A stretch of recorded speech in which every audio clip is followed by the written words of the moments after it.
ਧੰਨ ਵਾਹਿਗੁਰੂ ਸਾਹਿਬ ਜੀ।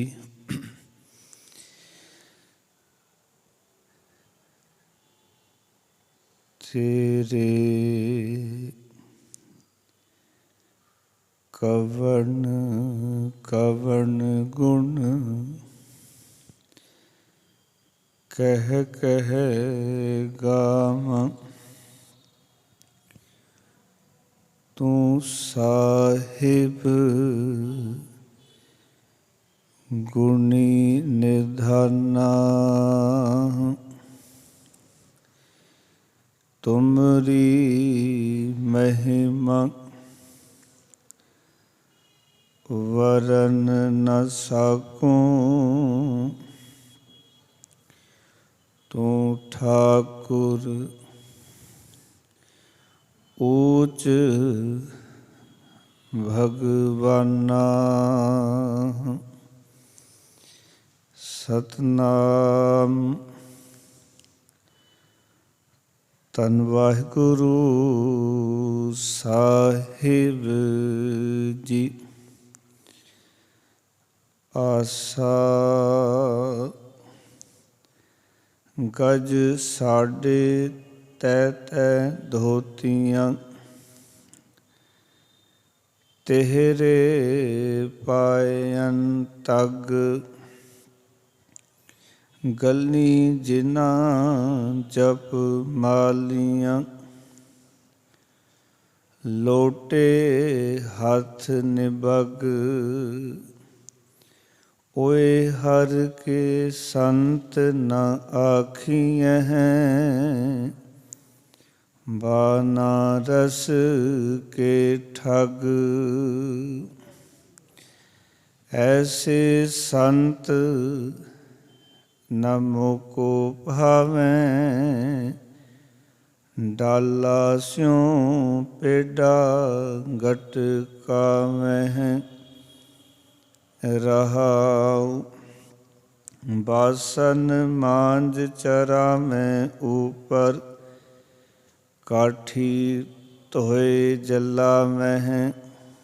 ਵਸਦਾ ਖੋਦ ਕਰਹਿ ਦੁਇ ਚੂਲੇ, ਸਾਰੇ ਮਾਨਸ ਖਾਵਹਿ।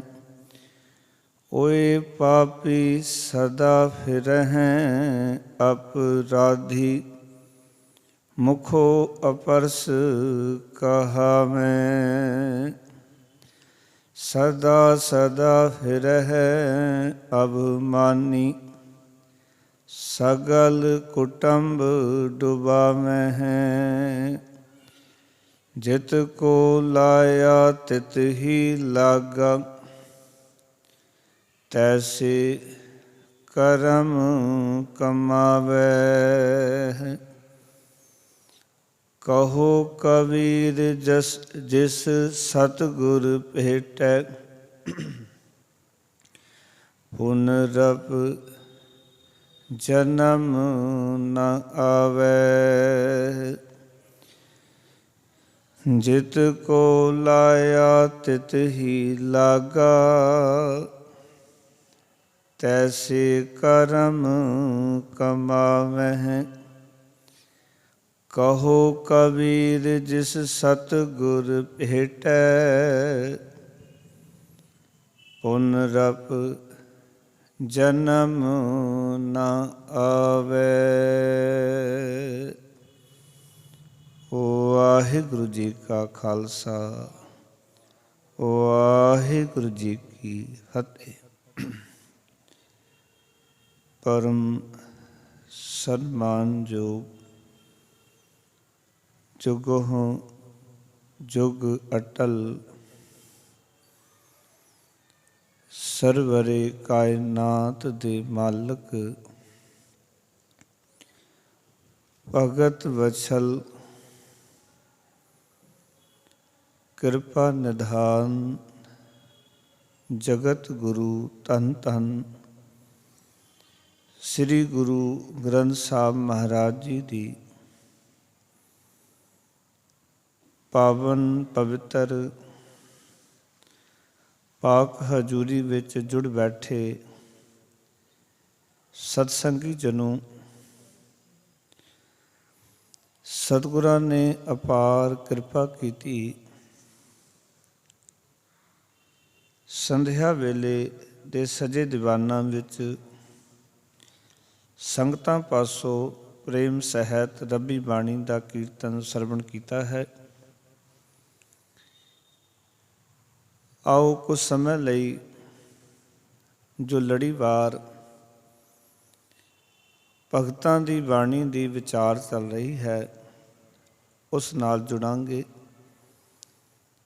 ਆਸਾ ਰਾਗ ਦਾ ਭਗਤਾਂ ਦੀ ਬਾਣੀ ਦਾ ਇਹ ਦੂਜਾ ਸ਼ਬਦ ਭਗਤ ਕਬੀਰ ਸਾਹਿਬ ਜੀ ਦਾ ਉਚਾਰਨ ਕੀਤਾ ਹੋਇਆ ਪਾਵਨ ਅੰਕ 476 ਦੇ ਉੱਤੇ ਇਹ ਦਰਗਾਹੀ ਬੋਲ ਦਰਜ ਹਨ। ਸੋ ਪਾਵਨ ਸ਼ਬਦ ਦੇ ਰਾਹੀਂ ਜੋ ਵਿਚਾਰ ਬਖਸ਼ੇ ਹਨ, ਇਹਨਾਂ ਵਿਚਾਰਾਂ ਨਾਲ ਜੁੜਨ ਤੋਂ ਪਹਿਲਾਂ ਸਤਿਗੁਰਾਂ ਨੂੰ ਝੁਕਾਓ ਸੀਸ, ਲਵਾਓ ਹਾਜ਼ਰੀਆਂ, ਗੁਰਮੰਤਰ ਦੀ ਸਾਂਝ ਕਰੋ। ਆਖੋ ਜੀ ਸਤਿਨਾਮ ਸ੍ਰੀ ਵਾਹਿਗੁਰੂ। ਫਿਰ ਕਰੋ ਕਿਰਪਾ ਸਤਿਨਾਮ ਸ੍ਰੀ ਵਾਹਿਗੁਰੂ।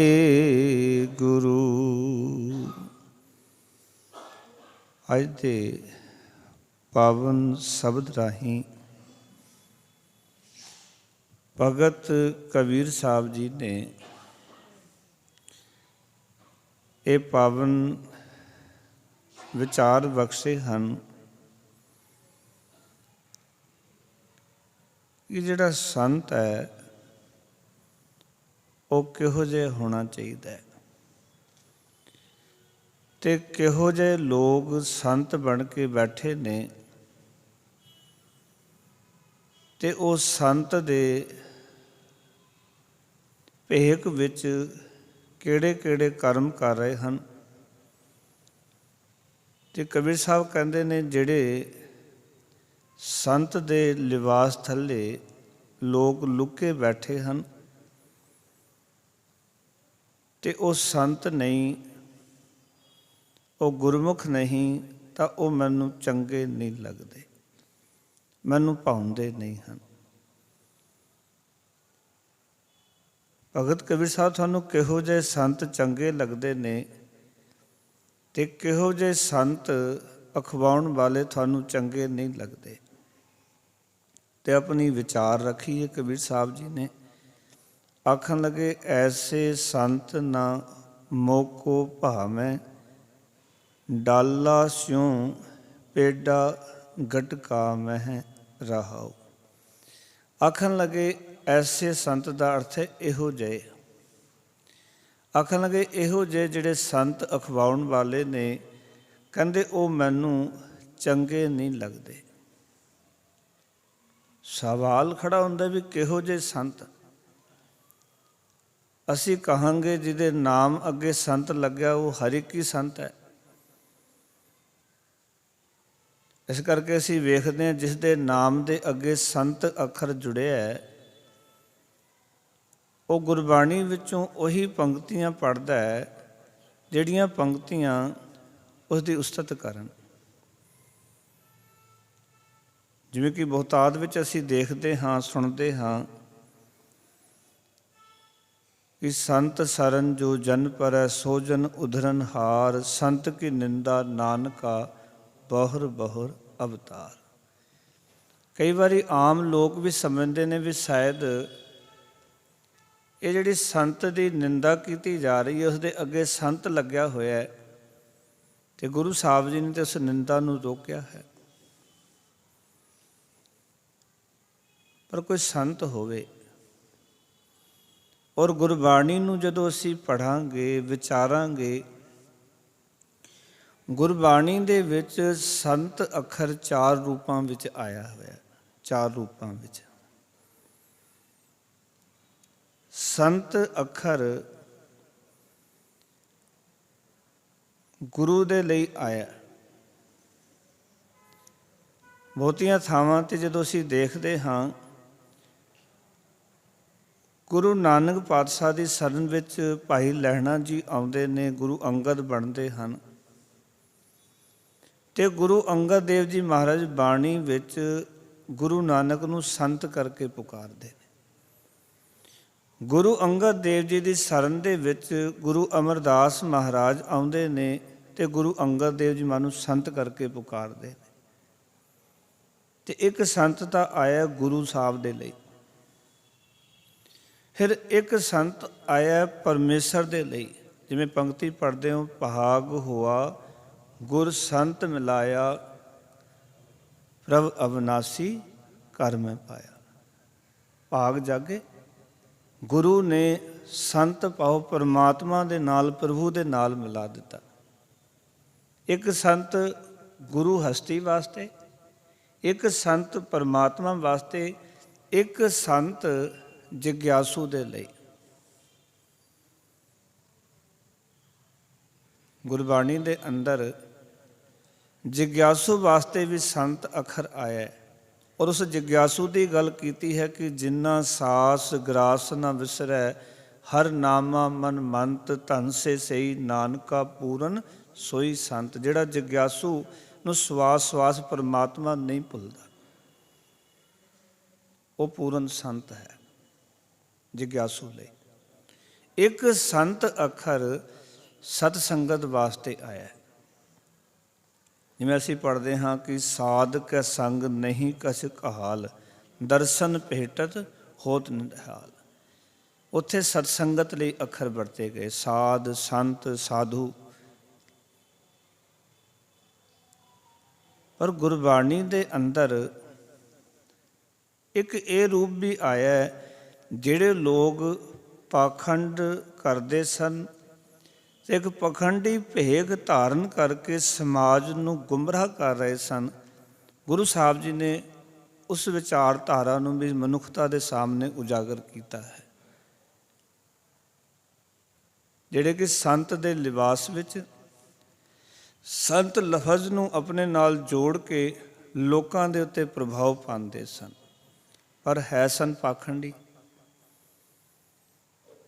ਉਹਨਾਂ ਵਿੱਚੋਂ ਅਸੀਂ ਇਤਿਹਾਸ ਦੇ ਪੱਖ ਦੇਖ ਸਕਦੇ ਹਾਂ। ਵੈਸ਼ਨੂੰ ਸਾਧ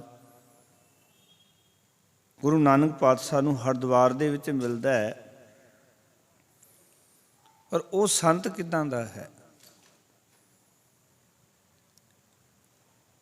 ਜਿਸ ਦੇ ਅੰਦਰ ਦੀ ਤਪਸ ਹੈ, ਈਰਖਾ ਹੈ, ਸਾੜਾ ਹੈ, ਅਤੇ ਬਾਹਰੋਂ ਜਦੋਂ ਕੋਈ ਵੇਖਦਾ ਤਾਂ ਉਸ ਨੂੰ ਬੜਾ ਗੁਰਮੁਖ ਸੰਤ ਰੱਬੀ ਰੂਹ ਸਮਝਦਾ। ਉਹਦੇ ਪਾਖੰਡ ਨੂੰ ਦੇਖ ਕੇ ਵੀ ਬੜਾ ਨਿਰਮਲ ਆਤਮਾ ਦਾ ਮਨੁੱਖ ਹੈ। ਸਵੇਰੇ ਉੱਠਦਾ ਸੀ, ਗੰਗਾ 'ਤੇ ਇਸ਼ਨਾਨ ਕਰਨਾ, ਲੱਕੜਾਂ ਧੋਣੀਆਂ, ਕੁਝ ਥਾਂ ਨੂੰ ਗੋਹੇ ਨਾਲ ਸੁੱਚਾ ਕਰਕੇ ਤਾਂ ਲਕੀਰ ਖਿੱਚ ਕੇ ਉਸਦੇ ਵਿੱਚ ਆਪਣੇ ਵਾਸਤੇ ਭੋਜਨ ਤਿਆਰ ਕਰਦਾ ਸੀ। ਲੋਕ ਕਹਿੰਦੇ ਸਨ ਬੜਾ ਧਰਮੀ ਹੈ, ਬੜਾ ਧਰਮੀ।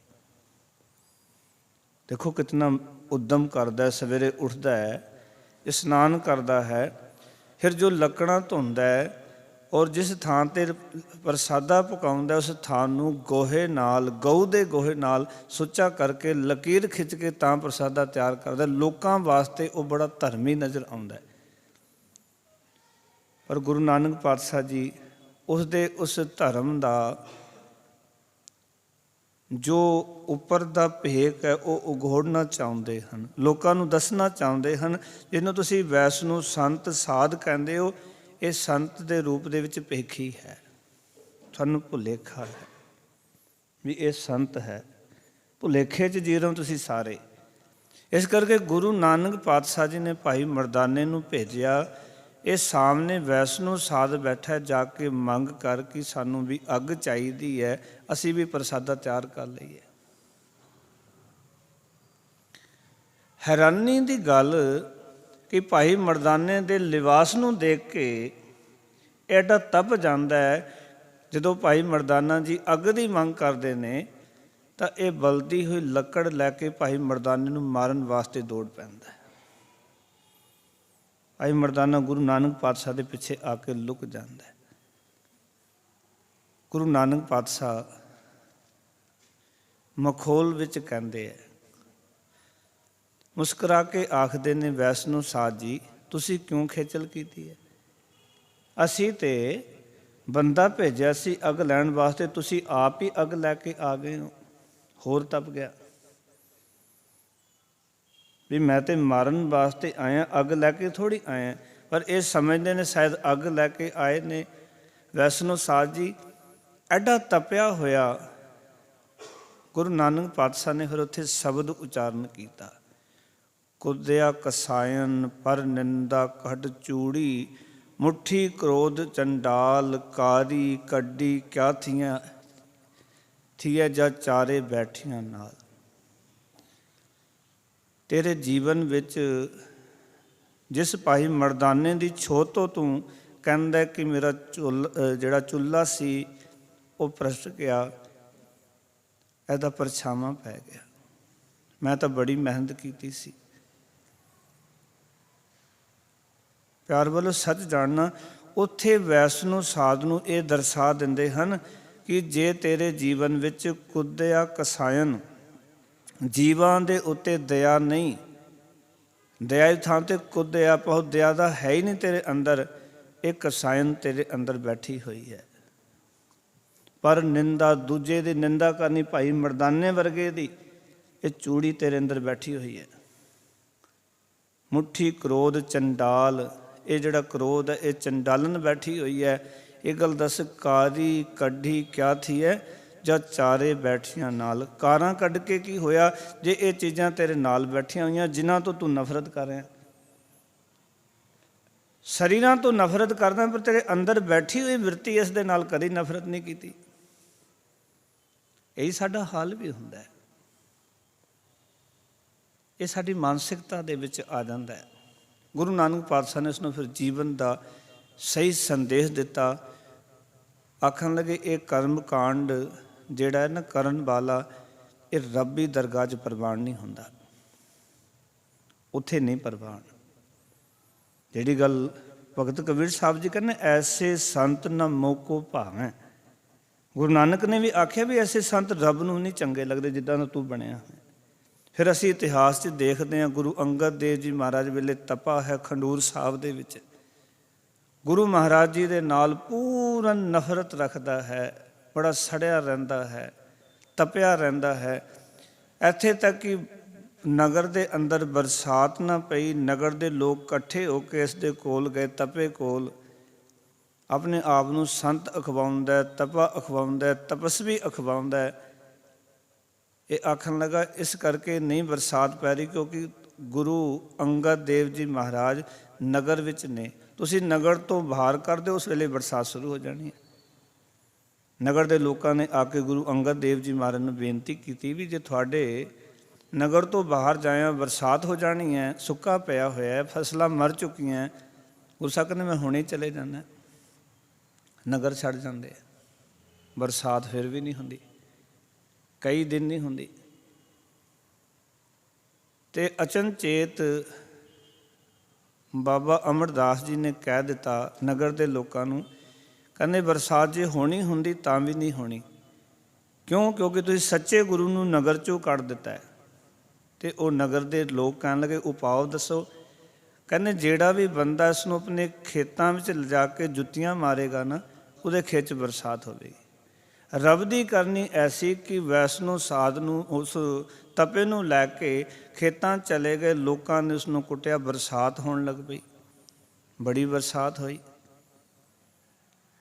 ਲੋਕਾਂ ਨੂੰ ਆਪਣੀ ਗਲਤੀ ਦਾ ਅਹਿਸਾਸ ਹੋਇਆ, ਉਸਨੂੰ ਤੇ ਮਾਰ ਮਾਰ ਕੇ ਤਪੇ ਨੂੰ ਕੁੱਟ ਕੁੱਟ ਕੇ ਮਾਰ ਛੱਡਿਆ।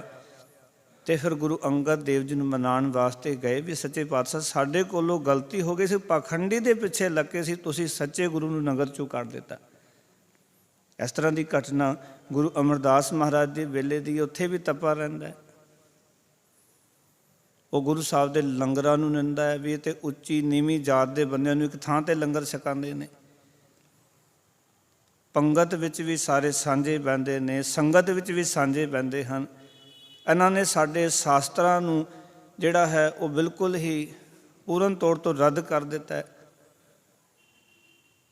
ਗੁਰੂ ਸਾਹਿਬ ਜੀ ਨੇ ਲੋਕਾਂ ਨੂੰ ਦਰਸਾਉਣ ਵਾਸਤੇ ਵੀ ਤੁਹਾਨੂੰ ਕਹਿੰਦਾ ਹੈ, ਇਹ ਅਸਲ ਵਿੱਚ ਲੋਭੀ ਬੰਦਾ ਹੈ, ਇਹ ਸੰਤ ਸਾਧ ਨਹੀਂ ਹੈ। ਇਹ ਤੁਹਾਨੂੰ ਲੱਗਦਾ ਇਹ ਸੰਤ ਸਾਧ, ਪਰ ਹੈ ਨਹੀਂ ਹੈ। ਗੁਰੂ ਸਾਹਿਬ ਜੀ ਨੇ ਜਿੱਥੇ ਕਿ ਲੰਗਰ ਚੱਲਦਾ ਸੀ, ਜਿਸ ਚੀਜ਼ ਦਾ ਉਹ ਵਿਰੋਧ ਕਰਦਾ ਸੀ ਲੰਗਰ ਦਾ, ਗੁਰੂ ਸਾਹਿਬ ਨੇ ਕਹਿ ਦਿੱਤਾ ਵੀ ਜਿਹੜਾ ਲੰਗਰ ਛਕਣ ਆਵੇਗਾ ਉਹਨੂੰ 2 ਮੋਹਰਾਂ ਨਾਲ ਮਿਲਣਗੀਆਂ। ਨਗਰ ਦੇ ਸਾਰੇ ਲੋਕ ਆਏ, ਪਰ ਇਹ ਤਪਾ ਨਾ ਆਇਆ। ਅੰਦਰ ਤਾਂ ਮਨ 'ਚ ਸੋਚ ਰਿਹਾ ਸੀ ਵੀ ਕਿਸੇ ਤਰੀਕੇ ਦੇ ਨਾਲ ਕਿਤੇ ਚਲਾ ਜਾਂਦਾ, ਪਰ ਲੋਕਾਂ ਨੂੰ ਆਖਿਆ ਹੋਇਆ ਵੀ ਇਹਨਾਂ ਨੇ ਸਾਰੀ ਵਰਨ ਆਸ਼ਰਮ ਦੀ ਜੋ ਮਰਿਆਦਾ ਤੋੜ ਛੱਡੀ, ਕਿਵੇਂ ਜਾਵਾਂ? ਨਹੀਂ ਆਇਆ। ਗੁਰੂ ਸਾਹਿਬ ਨੇ ਕਿਹਾ ਕਿ ਜਿਹੜਾ ਲੰਗਰ ਛਕਣ ਆਵੇਗਾ ਅਗਲੇ ਦਿਨ, ਉਸਨੂੰ 5 ਮੋਹਰਾਂ ਸੋਨੇ ਦੀਆਂ ਦਿੱਤੀਆਂ ਜਾਣਗੀਆਂ। ਆਪ ਤੇ ਨਾ ਆਇਆ, ਆਪਣੇ ਪੁੱਤਰ ਨੂੰ ਕੰਧ ਟਪਾ ਕੇ ਲੰਗਰ ਵਿੱਚ ਭੇਜ ਦਿੱਤਾ। ਜਦੋਂ ਕੰਧ ਟੱਪਿਆ, ਲੰਗਰ ਦੇ ਵਿੱਚ ਡਿੱਗਿਆ, ਆ ਕੇ ਲੱਤ ਟੁੱਟ ਗਈ, ਰੋਲਾ ਪੈ ਗਿਆ, ਪਤਾ ਚੱਲਿਆ ਤਪੇ ਦਾ ਪੁੱਤਰ ਹੈ। ਗੁਰੂ ਸਾਹਿਬ ਕਹਿੰਦੇ ਤਪਾ ਨਾ ਹੋਵੇ, ਇਹ ਤਪਾ ਨਹੀਂ ਹੈ ਤੇ ਲੋਭੀ ਹੈ। ਨਿਤ ਮਾਇਆ ਨੂੰ ਫਿਰੈ ਜਜਮਾ ਲਿਆ, ਇਹ ਤਾਂ ਮਾਇਆ ਦੇ ਪਿੱਛੇ ਭੱਜਦਾ ਹੈ। ਤੁਸੀਂ ਕਹਿੰਦੇ ਇਹ ਸੰਤ ਹੈ, ਇਹ ਤਾਂ ਮਾਨਸ ਖਾਣਾ ਹੈ। ਕਬੀਰ ਸਾਹਿਬ ਕਹਿੰਦੇ ਐਸੇ ਜਿਹੜੇ ਸੰਤ ਨੇ, ਜਿਹੜੇ ਆਪਣੇ ਆਪ ਨੂੰ ਸੰਤ ਅਖਵਾਉਂਦੇ ਨੇ ਤੇ ਛੋਟੇ ਛੋਟੇ ਲਾਲਚਾਂ ਦੇ ਪਿੱਛੇ ਆਪਣੇ ਹੀ ਬਚਨਾਂ ਤੋਂ ਮੁਕਰ ਜਾਂਦੇ ਨੇ, ਆਪਣੇ ਬਚਨਾਂ ਤੋਂ ਹੀ ਪਿੱਛੇ ਹਟ ਜਾਂਦੇ ਨੇ। ਕਬੀਰ ਸਾਹਿਬ ਦਾ ਕਿਉਂਕਿ ਵਾਹ ਵਾਸਤਾ ਬਨਾਰਸ ਨਗਰੀ ਨਾਲ ਹੈ, ਉੱਥੇ ਦੇ ਵਸਨੀਕ ਨੇ ਅਤੇ ਉੱਥੇ ਦੇਖਦੇ ਹਨ ਕਿ ਕਿਸ ਤਰ੍ਹਾਂ ਸੰਤਾਂ ਦਾ ਲਿਬਾਸ ਪਾ ਕੇ, ਸੰਤ ਅਖਵਾ ਕੇ ਅਤੇ ਅਸੰਤ ਹੋਣ ਦੀਆਂ ਸਾਰੀਆਂ ਹੱਦਾਂ ਇਹਨਾਂ ਨੇ ਪਾਰ ਕਰ ਦਿੱਤੀਆਂ। ਉਸ ਵਿਚਾਰਧਾਰਾ ਨੂੰ ਸਾਡੇ ਸਮਕਸ਼ ਰੱਖ ਰਹੇ ਨੇ। ਕਹਿੰਦੇ ਨੇ ਐਸੇ ਸੰਤ ਨਾ ਮੋਕੋ ਭਾਵੈ, ਡਾਲਾ ਸਿਉ ਪੇਡਾ ਗਟ ਕਾਮੈ। ਆਖਣ ਲੱਗੇ ਅਜਿਹੇ ਸੰਤ ਮੈਨੂੰ ਚੰਗੇ ਨਹੀਂ ਲੱਗਦੇ। ਕਿਉਂ? ਡਾਲਾ ਕਹਿੰਦੇ ਨੇ ਟਹਿਣੀਆਂ ਨੂੰ, ਪੇਡਾ ਕਹਿੰਦੇ ਨੇ ਪੇੜ ਨੂੰ, ਬੂਟੇ ਨੂੰ। ਆਖਣ ਲੱਗੇ ਜੋ ਮੂਲ ਨੂੰ ਵੀ ਟਹਿਣੀਆਂ ਸਮੇਤ ਖਾ ਜਾਣ, ਸਾਰੇ ਰੁੱਖ ਨੂੰ ਹੀ ਖਾ ਜਾਣ, ਇਹ ਤਾਂ ਉਹ ਲੋਕ ਨੇ। ਕਹਿਣ ਦਾ ਮਕਸਦ ਸੀ ਮਹਾਰਾਜ ਦਾ, ਜੋ ਮਾਇਆ ਦੀ ਖਾਤਰ ਮਨੁੱਖਾਂ ਨੂੰ ਜਾਨੋਂ ਮਾਰਨ ਵਿੱਚ ਸੰਕੋਚ ਨਹੀਂ ਕਰਦੇ, ਐਸੇ ਸੰਤ ਮੈਨੂੰ ਚੰਗੇ ਨਹੀਂ ਲੱਗਦੇ। ਜਿਵੇਂ ਸੱਜਣ ਠੱਗ ਦੀ ਉਦਾਹਰਨ ਦੇਖ ਸਕਦੇ ਹਾਂ ਅਸੀਂ, ਬੰਦਿਆਂ ਨੂੰ ਮਾਰਨ ਵਿੱਚ ਵੀ ਕੋਈ ਸੰਕੋਚ ਨਹੀਂ ਕਰਦਾ, ਉਸ ਵੇਲੇ ਕਤਲ ਕਰ ਦਿੰਦਾ, ਕੋਈ ਸੰਕੋਚ ਨਹੀਂ। ਬਨਾਰਸ ਵਿੱਚ ਵੀ ਇਹੀ ਹਾਲ ਸੀ। ਇਸ ਕਰਕੇ ਕਬੀਰ ਸਾਹਿਬ ਨੇ ਆਖਿਆ ਇਹੋ ਜਿਹੇ ਜਿਹੜੇ ਸੰਤ ਨੇ ਉਹ ਮੈਨੂੰ ਚੰਗੇ ਨਹੀਂ ਲੱਗਦੇ। ਔਰ ਗੁਸਤਾਖੀ ਮਾਫ ਕਰਨਾ, ਅੱਜ ਬਹੁਤ ਸਾਰੇ ਡੇਰੇ ਨੇ, ਸੱਚ ਜਾਣਿਓ ਜੇ ਉਹਨਾਂ ਡੇਰਿਆਂ ਦੀ ਜ਼ਮੀਨ ਨੂੰ ਪੁੱਟ ਕੇ ਦੇਖਿਆ ਜਾਏ ਤੇ ਹਜ਼ਾਰਾਂ ਲੋਕਾਂ ਦੇ ਕੰਗਾਲ ਮਿਲਣਗੇ ਉੱਥੇ ਅੱਜ ਵੀ, ਤਕਰੀਬਨ ਬਹੁਤ ਸਾਰੇ ਡੇਰੇ। ਮੈਂ ਕਿਸੇ ਡੇਰੇ ਦਾ ਵਿਰੋਧੀ ਨਹੀਂ ਹਾਂ, ਪਰ ਇੱਕ ਸੱਚਾਈ ਤੁਹਾਡੇ ਸਾਹਮਣੇ ਰੱਖ ਰਿਹਾ। ਕਿਤਨੇ ਹੀ ਜਿਹੜੇ ਚੇਲੇ ਬਾਗੀ ਹੋਏ, ਜਿਹੜੇ ਚੇਲੇ ਸੱਚ ਦੇ ਨਾ ਡਿੱਗੇ, ਉਹਨਾਂ ਨੂੰ ਕਤਲ ਕਰ ਦਿੱਤਾ ਗਿਆ, ਡੇਰੇ ਥੱਲੇ ਹੀ ਉੱਥੇ ਹੀ ਦਫਨ ਕਰ ਦਿੱਤਾ ਗਿਆ। ਕਿਤਨੇ ਡੇਰੇ ਐਸੇ ਨੇ, ਤਕਰੀਬਨ ਬਹੁਤ ਸਾਰੇ ਡੇਰੇ ਜਿਹੜੇ ਚਲੋ ਗੁਰਮੁਖ ਰੂਹਾਂ ਬੈਠੀਆਂ, ਉਹਨਾਂ ਨੂੰ ਨਮਸਕਾਰ ਹੈ, ਪਰ ਪਿਆਰ ਵਾਲੇ ਬਹੁਤ ਸਾਰੇ ਡੇਰੇ ਐਸੇ ਨੇ ਜਿੱਥੇ ਕਿ ਅਨੰਤ ਕੰਗਾਲ ਮਿਲ ਜਾਣਗੇ ਉਹਨਾਂ ਲੋਕਾਂ ਦੇ, ਜਿਹੜੇ ਕਿ ਡੇਰੇ ਦੀ ਉਸ ਭੈੜੀ ਵਿਚਾਰਧਾਰਾ ਨਾਲ ਸਹਿਮਤ ਨਹੀਂ ਹੋਏ, ਕੁਕਰਮਾਂ ਨਾਲ ਸਹਿਮਤ ਨਹੀਂ ਹੋਏ, ਬੁਰਾਈਆਂ ਨਾਲ ਸਹਿਮਤ ਨਹੀਂ ਹੋਏ, ਜਿਨ੍ਹਾਂ ਨੇ ਬੁਰਾਈਆਂ ਦਾ ਵਿਰੋਧ ਕੀਤਾ। ਔਰ ਕਿਤਨੇ ਕਿਤਨੇ ਲੋਕਾਂ ਨੇ ਜ਼ਮੀਨਾਂ ਨੱਪ ਕੇ ਆਪਣੇ ਡੇਰੇ ਵਧਾ ਲਏ, ਕਿਸਾਨਾਂ ਦੀਆਂ ਜ਼ਮੀਨਾਂ ਦੱਬ ਦਿੱਤੀਆਂ। ਜੇ ਉਸਨੇ ਆਖਿਆ ਵੀ ਮੇਰੇ ਪਰਿਵਾਰ ਦਾ ਗੁਜ਼ਾਰਾ, ਮਾਇਆ ਨਾਗਨੀ ਹੈ, ਮਾਇਆ ਖਾ ਜਾਂਦੀ ਹੈ, ਰੋਟੀ ਚਾਹੀਦੀ ਅਸੀਂ ਦੇਵਾਂਗੇ। ਉਹਨਾਂ ਨੂੰ ਪੁੱਛੋ ਫਿਰ ਇਹ ਨਾਗਨੀ ਨਹੀਂ ਜਿਹੜੀ ਤੁਸੀਂ ਜ਼ਮੀਨ ਨੱਪ ਕੇ ਬੈਠੇ ਹੋ, ਤੁਹਾਨੂੰ ਨਹੀਂ ਖਾਂਦੀ ਹੈ? ਜੇ ਮਾਇਆ ਨਾਗਨੀ ਹੈ ਤਾਂ ਸਾਰਿਆਂ ਨੂੰ ਛੱਲੇਗੀ ਨਾ। ਮਾਇਆ ਜੇ ਡੰਗ ਮਾਰਦੀ ਹੈ ਤੇ ਸਾਰਿਆਂ ਨੂੰ ਡੰਗ ਮਾਰੇਗੀ ਨਾ। ਪਰ ਕਿਸਾਨਾਂ ਦੀ ਜ਼ਮੀਨਾਂ ਦੱਬ ਕੇ ਡੇਰੇ ਬਣਾ ਲਏ। ਜਿਹੜਾ ਕੋਈ ਉੱਚਾ ਨੀਵਾਂ ਹੋਇਆ, ਜੇ ਪੈਸੇ ਲੈਣ ਤੋਂ ਇਨਕਾਰ ਕਰ ਦਿੱਤਾ, ਸਾਡੀ ਜ਼ਮੀਨ ਛੱਡੋ, ਉਸਨੂੰ ਕਤਲ ਕਰ ਦਿੱਤਾ। ਕਿਤਨੇ ਡੇਰੇ, ਇੱਕ ਨਹੀਂ ਕਿਤਨੇ ਕਰ ਸਕਣ। ਇਹ ਉਹ ਸੰਤ ਨੇ। ਇਸ ਕਰਕੇ ਮੈਨੂੰ ਨਹੀਂ ਭਾਉਂਦੇ, ਕਿਉਂਕਿ ਇਹ ਤਾਂ ਟਹਿਣੀਆਂ ਦੀ ਥਾਂ 'ਤੇ ਪੂਰਾ ਪੇਡਾ ਪਾਓ, ਪੂਰਾ ਰੁੱਖ ਮੂਲ ਨੂੰ ਵੀ ਖਾ ਜਾਂਦੇ ਹਨ। ਪਾਓ ਕਿ ਇਹ ਮਨੁੱਖ ਦੀਆਂ ਚੀਜ਼ਾਂ ਹੀ ਨਹੀਂ ਹਰਦੇ, ਮਨੁੱਖ ਦਾ ਜੀਵਨ ਕਿਰਦਾਰ ਹੀ ਖਤਮ ਨਹੀਂ ਕਰਦੇ, ਮਨੁੱਖ ਦਾ ਸਮਾਨ ਹੀ ਨਹੀਂ ਖੁੰਦੇ। ਦੇਖੋ ਨਾ ਤੁਸੀਂ, ਬਨਾਰਸ ਦੇ ਵਿੱਚ ਇੱਕ ਆਰਾ ਸੀ, ਔਰ ਇਹ ਗੱਲ ਉੱਥੇ ਪ੍ਰਚਲਿਤ ਸੀ ਵੀ ਜਿਹੜਾ ਵੀ ਮਨੁੱਖ ਆਪਣਾ ਧਨ, ਆਪਣੀ ਜ਼ਮੀਨ, ਆਪਣੀ ਜਾਇਦਾਦ, ਆਪਣੀ ਪਤਨੀ, ਬੱਚੇ ਸਾਨੂੰ ਅਰਪਣ ਕਰਕੇ ਇਸ ਆਰੇ ਦੇ ਨਾਲ ਆਪਣੇ ਆਪ ਨੂੰ ਦੋ ਫਾੜ ਕਰਵਾ ਲਵੇਗਾ, ਉਸ ਨੂੰ ਸਵਰਗ ਦੀ ਪ੍ਰਾਪਤੀ ਹੋਏਗੀ, ਉਹਨੂੰ ਜੰਨਤ ਪ੍ਰਾਪਤ ਹੋ ਜਾਏ। ਕਿਤਨੇ ਲੋਕਾਂ ਦਾ ਇਸ ਤਰ੍ਹਾਂ ਉਹਨਾਂ ਨੇ ਮਾਲ ਧਨ ਖੋਇਆ। ਕਬੀਰ ਸਾਹਿਬ ਐਵੇਂ ਨਹੀਂ ਕਰ ਰਹੇ, ਉਹਨਾਂ ਕੋਲ, ਉਹਨਾਂ ਦੇ ਸਾਹਮਣੇ ਇਹ ਸਾਰੀਆਂ ਚੀਜ਼ਾਂ ਵਰਤ ਰਹੀਆਂ ਉੱਥੇ। ਔਰ ਅੱਜ ਬਹੁਤ ਸਾਰੇ ਗੁਰਦੁਆਰਿਆਂ ਵਿੱਚ, ਮਾਫ ਕਰਨਾ, ਬਹੁਤ ਸਾਰੇ ਡੇਰਿਆਂ ਵਿੱਚ, ਧਾਰਮਿਕ ਸਥਾਨਾਂ 'ਤੇ ਇਹ ਵਰਤ ਰਿਹਾ।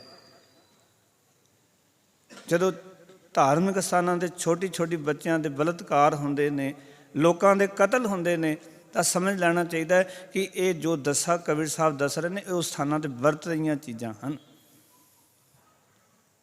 ਸਾਨੂੰ ਇਹਨਾਂ ਚੀਜ਼ਾਂ ਤੋਂ ਸੁਚੇਤ ਹੋਣ ਦੀ ਲੋੜ ਹੈ। ਐਵੇਂ ਕਿਸੇ ਦੇ ਪਿੱਛੇ ਲੱਗਣ ਦੀ ਲੋੜ ਨਹੀਂ। ਸਾਨੂੰ ਗੁਰਮਤਿ ਦੇ ਨਾਲ ਜੁੜਨ ਦੀ ਲੋੜ ਹੈ। ਇਸ ਕਰਕੇ ਕਬੀਰ ਸਾਹਿਬ ਆਖਣ ਲੱਗੇ, ਆਸਾ ਗਜ ਸਾਡੇ ਤੈ ਤੈ ਧੋਤੀਆਂ, ਤੇਰੇ ਪਾਇਨ ਤੱਕ। ਆਖਣ ਲੱਗੇ ਜੋ ਮਨੁੱਖ 3.5 ਗਜ ਲੰਬੀਆਂ ਧੋਤੀਆਂ ਪਹਿਨਦੇ ਹਨ। ਮੈਂ ਫਿਰ ਬੇਨਤੀ ਕਰਾਂ, ਲਿਬਾਸ ਧਰਮ ਦਾ ਚਿੰਨ੍ਹ ਹੋ ਸਕਦਾ ਹੈ, ਧਰਮ ਨਹੀਂ ਹੈ। ਫਿਰ ਗੱਲ ਨੂੰ ਚਿਹਨ ਨਸੀਨ ਕਰ ਲੈਣਾ ਨੂੰ ਦਿਲ ਦਿਮਾਗ ਨੂੰ। ਧਾਰਮਿਕ ਨਿਸ਼ਾਨੀ ਹੋ ਸਕਦੀ ਹੈ, ਧਾਰਮਿਕ ਪਹਿਚਾਣ ਹੋ ਸਕਦੀ ਹੈ, ਧਰਮ ਨਹੀਂ ਹੈ ਕੋਈ ਵੀ ਨਿਸ਼ਾਨੀ। ਧਰਮ ਹੈ ਸਾਡੇ ਕਰਮ, ਸਾਡੀ ਵਿਚਾਰਧਾਰਾ। ਕਿਉਂਕਿ ਅਸੀਂ ਕੀ ਕਰਦੇ ਹਾਂ, ਅਸੀਂ ਦੋ ਤਰੀਕੇ ਦੇ ਨਾਲ ਜੀਵਨ ਦੇ ਅੰਦਰ ਦੁਖੀ ਹੁੰਦੇ ਹਾਂ, ਆਪਣੀ ਸੋਚਣੀ ਕਰਕੇ ਅਤੇ ਆਪਣੇ ਕਰਮਾਂ ਕਰਕੇ। ਇਸ ਕਰਕੇ ਗੁਰਬਾਣੀ ਸਾਡੇ ਜੀਵਨ ਨੂੰ ਘੜਦੀ ਇਸ ਕਰਕੇ ਹੀ ਹੈ ਕਿ ਸੋਚਣੀ ਘੜੀ ਜਾਏ, ਸਾਡੇ ਕਰਮ ਘੜੇ ਜਾਣ। ਕਿਉਂਕਿ ਇੱਕ ਵਿਦਵਾਨ ਕਹਿੰਦਾ, ਸੋਚ ਬਦਲੋ ਸਿਤਾਰੇ ਬਦਲ ਜਾਣਗੇ, ਨਜ਼ਰ ਬਦਲੋ ਨਜ਼ਾਰੇ ਬਦਲ ਜਾਣਗੇ, ਕਿਸ਼ਤੀ ਕੋ ਬਦਲਨੇ ਕੀ ਜ਼ਰੂਰਤ ਨਹੀਂ, ਦਿਸ਼ਾ ਬਦਲੋ ਕਿਨਾਰੇ ਬਦਲ ਜਾਣਗੇ। ਇਹ ਸਰੀਰ ਕਿਸ਼ਤੀ ਹੈ, ਬੇੜੀ ਹੈ, ਇਹਨੂੰ ਬਦਲਣ ਦੀ ਲੋੜ ਨਹੀਂ ਹੈ। ਆਪਣੀ ਵਿਚਾਰਧਾਰਾ ਨੂੰ ਬਦਲੋ, ਆਪਣੀ ਸੋਚ ਨੂੰ ਬਦਲ ਲਓ, ਇਸ ਨੂੰ ਸਹੀ ਦਿਸ਼ਾ ਦੇ ਵਾਲੇ ਪਾਸੇ ਤੋਰ ਲਓ। ਅਸੀਂ ਸੰਸਾਰ ਦੇ ਕਿਨਾਰੇ 'ਤੇ ਤੁਰਦੇ ਹਾਂ, ਅਸੀਂ ਨਿਰੰਕਾਰ ਦੇ ਕਿਨਾਰੇ 'ਤੇ ਪਹੁੰਚ ਜਾਵਾਂਗੇ। ਕੇਵਲ ਦਿਸ਼ਾ ਬਦਲਣ ਦੀ ਲੋੜ ਹੈ। ਅਤੇ ਮੈਂ ਇਹ ਵੀ ਬੇਨਤੀ ਕਰਦਾ, ਜਦੋਂ ਬੰਦਾ ਆਪਣੀ ਦਿਸ਼ਾ ਚੇਂਜ ਕਰਦਾ, ਉਹਦੀ ਦਸ਼ਾ ਆਪਣੇ ਆਪ ਚੇਂਜ ਹੋ ਜਾਂਦੀ ਹੈ। ਕੁਛ ਨਹੀਂ ਕਰਨਾ ਪੈਂਦਾ, ਸਿਰਫ ਦਿਸ਼ਾ ਨੂੰ ਡਿਸਾਈਡ ਕਰਨਾ, ਕਿਸ ਦਿਸ਼ਾ 'ਤੇ ਜਾਣਾ। ਸਾਡੀ ਦਿਸ਼ਾ 'ਤੇ ਹੀ ਸਾਡੀ ਦਸ਼ਾ ਖਲੋਤੀ ਹੋਈ। ਔਰ ਇਹ ਮੇਰਾ ਆਪਣਾ ਤਜਰਬਾ ਹੈ ਕਿ ਜਿਸ ਦਿਸ਼ਾ ਵੱਲ ਅਸੀਂ ਤੁਰ ਰਹੇ ਹਾਂ, ਉਹ ਦਿਸ਼ਾ ਹੀ ਸਾਡੀ ਦਸ਼ਾ ਦੀ ਜ਼ਿੰਮੇਵਾਰ ਹੁੰਦੀ ਹੈ। ਇਸ ਕਰਕੇ ਕਬੀਰ ਸਾਹਿਬ ਜੀ ਨੇ ਇਸ ਆਪਣੇ ਅਨੁਭਵ ਦੇ ਵਿੱਚੋਂ ਆਖਿਆ, ਕਹਿੰਦੇ ਨੇ, ਜੋ ਮਨੁੱਖ 3.5 ਗਜ ਲੰਬੀਆਂ ਧੋਤੀਆਂ ਪਹਿਨਦੇ, ਤੇਹਰੇ ਪਾਇਨ ਤੱਕ, ਤੇਹਰੀਆਂ ਤੰਦਾਂ ਵਾਲੇ ਜਨੇਊ ਪਾਉਂਦੇ ਹਨ। ਕਬੀਰ ਸਾਹਿਬ ਕੇਵਲ ਜਨੇਊ ਨੂੰ ਨਹੀਂ ਕਹਿ ਰਹੇ, ਸਾਡੇ ਵਰਗੇ ਕਿਰਪਾਨਾਂ ਪਾਉਣ ਵਾਲਿਆਂ ਨੂੰ ਵੀ ਕਹਿ ਰਹੇ ਨੇ, ਬੋਧੀ ਰੱਖਣ ਵਾਲਿਆਂ ਨੂੰ ਵੀ ਕਹਿ ਰਹੇ ਨੇ, ਕਿਸੇ ਨੇ ਹੋਰ ਕੋਈ ਧਾਰਮਿਕ ਚਿੰਨ੍ਹ ਨਿਸ਼ਾਨੀ ਪਾਈ ਉਹਨੂੰ ਵੀ ਕਹਿ ਰਹੇ ਨੇ, ਕਿਸੇ ਨੇ ਗਲੇ ਵਿੱਚ ਕਰਾਸ ਪਾਇਆ ਉਹਨੂੰ ਵੀ ਕਹਿ ਰਹੇ ਨੇ, ਕਿਸੇ ਨੇ ਗਲੇ ਵਿੱਚ ਕੁਝ ਹੋਰ ਪਾ ਕੇ ਰੱਖਿਆ ਹੋਇਆ ਉਹਨੂੰ ਵੀ ਕਹਿ ਰਹੇ ਨੇ। ਇਹ ਸਾਰਿਆਂ ਦੀ ਗੱਲ ਚੱਲ ਰਹੀ ਹੈ, ਹਰ ਇੱਕ ਪ੍ਰਾਣੀ ਦੀ ਗੱਲ ਚੱਲ ਰਹੀ ਹੈ। ਕੋਈ ਕੇਵਲ ਇਹ ਬਨਾਰਸ ਨਾਲ ਜੁੜੀ ਹੋਈ ਗੱਲ ਨਹੀਂ ਹੈ, ਇਹ ਸਾਰੀ ਮਾਨਵਤਾ ਦੀ ਗੱਲ ਹੈ। ਤੁਸੀਂ ਦੇਖੋ ਕਿ ਹਰ ਇੱਕ ਧਰਮ ਦੇ ਜਦੋਂ ਲੋਕਾਂ ਨੂੰ ਤੁਸੀਂ ਦੇਖੋਗੇ, ਕਿਸੇ ਨੇ ਗਲੇ ਵਿੱਚ ਕਰਾਸ ਪਾਇਆ ਹੋਇਆ ਜੋ ਈਸਾ ਮਸੀਹ ਜੀ ਨੂੰ ਮੰਨਦੇ ਨੇ, ਕਿਸੇ ਮੁਸਲਮਾਨ ਵੀਰ ਨੇ ਕੋਈ ਗਲੇ ਦੇ ਵਿੱਚ ਚੀਜ਼ ਪਾਈ ਹੋਈ ਹੈ, ਕਾਲਾ ਧਾਗਾ ਪਾਇਆ ਹੋਇਆ, ਕਿਸੇ ਨੇ ਕੁਝ ਹੋਰ ਚਿੰਨ੍ਹ, ਕਿਸੇ ਨੇ ਕੁਝ ਹੋਰ ਚਿੰਨ੍ਹ। ਸਾਡੇ ਵਿੱਚ ਵੀ ਬਹੁਤ ਸਾਰੇ ਨੇ ਕਿ ਜਿਹੜੇ ਕਿ ਗਲੇ ਵਿੱਚ ਹੀ ਸਾਰੇ ਕਕਾਰ ਪਾ ਲੈਂਦੇ ਨੇ। ਇੱਕ ਮਾਈ ਕਹਿੰਦੀ ਸਾਡੇ ਉਸਤਾਦ ਜੀ ਨੂੰ ਕਿ ਮੈਂ ਗਲੇ 'ਚ ਨਾ ਜੀ ਸਾਰੇ ਕਕਾਰ ਪਾਏ ਨੇ, ਠੀਕ ਨੇ। ਅਤੇ ਸਾਡੇ ਉਸਤਾਦ ਜੀ ਕਹਿੰਦੇ ਫਿਰ ਜੋ ਕਛਹਿਰਾ ਵੀ ਪਾ ਲੈਣਾ ਸੀ, ਵੀ ਕੰਘੀ 'ਤੇ ਪਾਈ ਹੈ, ਨਾਲ ਕਹਿੰਦੇ ਕੰਘੀ ਦੇ ਨਾਲ ਕੜਾ ਵੀ ਹੈ, ਨਾਲ ਕਿਰਪਾਨ ਵੀ ਹੈ ਛੋਟੀ ਜਿਹੀ, ਉਹਦੇ ਅੰਦਰ ਸਾਰੀ ਬੰਨੀ ਹੁੰਦੀ ਹੈ, ਕੰਘਾ ਵੀ ਪਾਇਆ ਹੋਇਆ ਸੀ। ਕਹਿੰਦੇ ਕਛਹਿਰਾ ਵੀ ਬੀਬੀ ਇਹਦੇ ਵਿੱਚ ਹੀ ਪਾ ਲੈਣਾ ਸੀ। ਕਕਾਰ 5 ਹੋ ਜਾਂਦੇ, ਪੂਰੇ ਹੋ ਜਾਂਦੇ। ਅਸੀਂ ਉਹਨਾਂ ਚੀਜ਼ਾਂ ਨੂੰ ਹੀ ਧਰਮ ਸਮਝਿਆ ਹੋਇਆ। ਇਹ ਤਾਂ ਕਛਹਿਰਾ ਉੱਚੇ ਆਚਰਨ ਦਾ, ਕਿਰਦਾਰ ਦਾ ਮੁਜ਼ਾਹਰਾ ਕਰਦਾ ਹੈ। ਕੜਾ ਸਾਨੂੰ ਵਹਿਮਾਂ ਭਰਮਾਂ ਤੋਂ ਸੁਚੇਤ ਕਰਦਾ ਰਹਿੰਦਾ ਹੈ। ਔਰ ਜੇ ਇਹ ਪਾ ਕੇ ਵੀ ਅਸੀਂ ਪਾਖੰਡੀ ਕਰ ਰਹੇ ਹਾਂ ਤਾਂ ਮਾਫ਼ ਕਰਨਾ, ਫਿਰ ਇਹ ਕੜਾ ਪਾ ਕੇ ਅਸੀਂ ਮਰ ਚੁੱਕੇ ਹਾਂ। ਕੜੇ ਦੀ ਵਿਚਾਰਧਾਰਾ ਸਾਨੂੰ ਚੇਤੇ ਨਹੀਂ ਹੈ। ਜੇ ਕੰਘਾ ਸਿਰ 'ਚ ਰੱਖ ਕੇ ਵੀ ਅਸੀਂ ਮਰੇ ਹੋਏ ਹਾਂ, ਜੇ ਕੰਘੇ ਦੀ ਵਿਚਾਰਧਾਰਾ ਚੇਤੇ ਨਹੀਂ।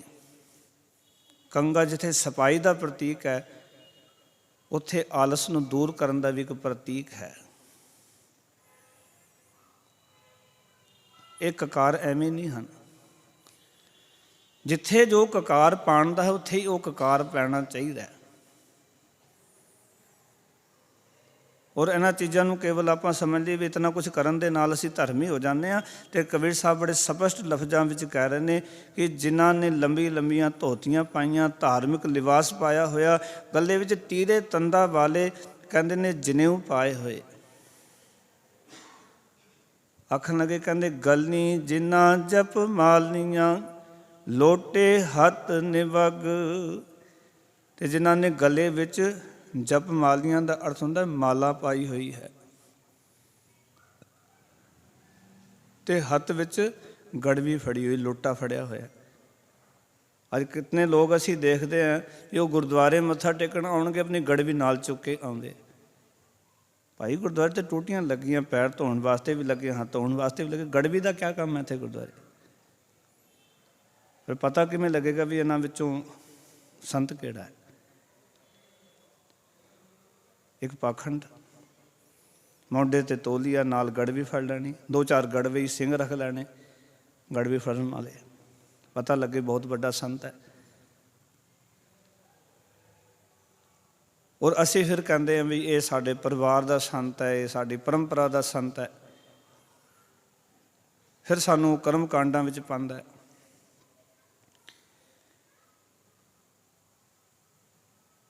ਔਰ ਇੱਕ ਗੱਲ ਯਾਦ ਰੱਖਣਾ ਹਮੇਸ਼ਾ